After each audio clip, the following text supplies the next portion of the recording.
I've been messing around with an external hard drive, a really big one, and after running a few different tools, I finally found one that would take an external HD, initialize it, and enable it to see, or rather the Macintosh see, this disk. And it works quite well. I even got the activity light to work.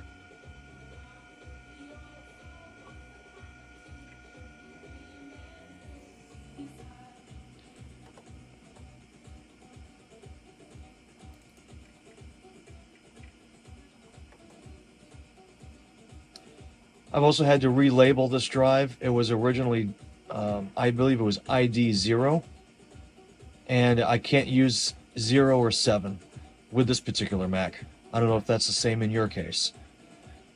But this was a dual 800K diskette drive Mac. And I ended up taking it all apart, cleaning it, messing around with this thing. That was connected to an old IBM PC. And from DOS to Mac, it works.